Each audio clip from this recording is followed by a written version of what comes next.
morning everyone, coming to the next lecture how to do additions in excel में यानी addition कैसे किया जाता है उसके बारे में हम आज पढ़ेंगे।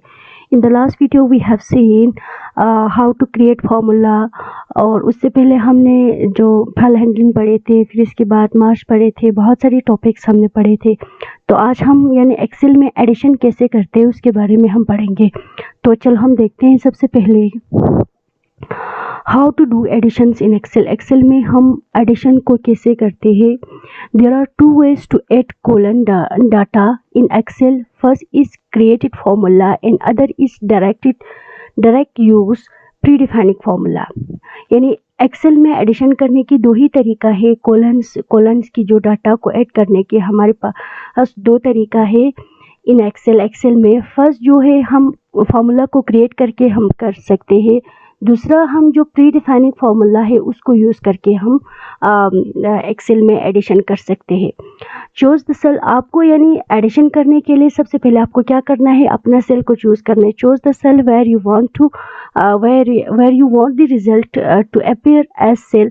जैसे हमने यहाँ पे C6 मीन्स यानी कॉलम नंबर 6 और रो नंबर C कॉलन और रो 6 में हमने यहाँ पे उसका सम निकालना है, तो हमने ये चूज़ किया है।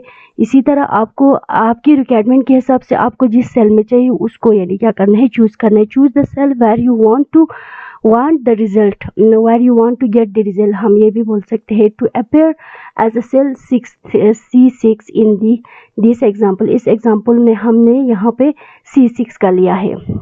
Then type cell equal sign in cell, यानी आपको C6 में जाके आपको क्या करना है, इक्वल साइन टाइप करना है। Now select the cell C3, जैसे कि C3 यहाँ पे C3 है, C कॉलन C और रो 3 है। ये क्या है, सेल एड्रेस है। C3 को आपको क्या करना है, यहाँ पे टाइप करना है। देन प्रेस प्लस साइन देख के देन सेलेक्ट सेकंड सेल जो C4 है। C4 यहाँ पे 20 लिखा हुआ है। C4 यानी C कॉलन नंबर और कॉलन नेम है, और 4 यानी हमारा रो नंबर है। जो C4 को टाइप करना है, फिर इसके बाद फिर से प्लस करना है। Now again type plus and select third cell C5। Now press the enter key, फिर इसके बाद एंटर की लगाना है। You will get the sum of these 3 number. इन तीनों नंबर का यानी आपको क्या मिल जाएंगे, सम मिल जाएंगे। जैसे कि आप इस इमेज में देखिए, यहाँ पे हमने क्या बोला था, पहले हमें यानी कहाँ पे जाना है, C6 में जाना है। फिर इसके बाद इक्वल साइन टाइप करना है। फिर आपको यानी यहाँ पे 10, 20 और 30 को अगर प्लस सम करना है तो उनका सेल एड्रेस देना है। C3 यानी क्या है, सेल एड्रेस है। जो C मीन्स यानी कॉलन नेम और 3 मीन्स यानी रो नंबर्स, यानी रो नंबर 3 पे और colon number C colon name C पे, यानी ये 10 नंबर है, उसको प्लस किया। फिर इसके बाद C4 को यानी जो 20 को हमने क्या किया, प्लस किया। फिर इसके बाद C5 को हमने क्या किया, यहाँ पे प्लस किया। तो जब आप उस पे एंटर करेंगे तो यहाँ पे आपको मिल जाएंगे 60 इन दोनों का क्या है, सम है। The red arrow is shown the result of the addition. जो रेड एरो है ना यहाँ पे वो शोन यानी दिखाते हैं हमें, क्या दिखाता है, इसका रिजल्ट। सीधी इस इमेज को देखिए। तो चलो हम इसको प्रैक्टिकली करेंगे। यहाँ पे हमने कहा था अभी जस्ट वेट, हम इधर जाएंगे। यहाँ पे मैंने यहाँ पे एक एक्सेल का शीट लिया हुआ है। जैसे हमने अभी कहा था हम कहाँ पे जाना है, C4 पे। सॉरी, हमारे यहाँ पे C4 में हमने ऑलरेडी ये लिखा हुआ है, तो हम यहाँ पे C8 का यूज़ करेंगे।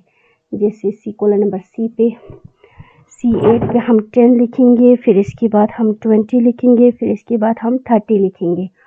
तो यहाँ पे C12 में हम इसका सम करेंगे। सबसे पहले हमें इक्वल साइन लगाना है। फिर इसके बाद C9 plus C10 plus C11। फिर इसके बाद हम एंटर लगाएंगे तो इसका सम आ जाएंगे। यहाँ पे फॉल्स आ गया, शायद हमने कुछ वैल्यू गलत दिया है, तो इसलिए यहाँ पे C9 C10 ओके, यहाँ पे हमने प्लस की जगह इक्वल साइन लगाया है। जस्ट वेट, अब आ जाएंगे हमारा रिजल्ट। देखो 60 आ गया। इस तरह से हम क्या कर सकते हैं, हम किसी भी नंबर्स का हम सम निकाल सकते हैं। होप सो आप लोगों को ये दिख रही होगी। मैं अगर नहीं दिखेंगे तो हम यहाँ पे थोड़ा बड़ा करेंगे। तो इस वीडियो में इतना ही। थैंक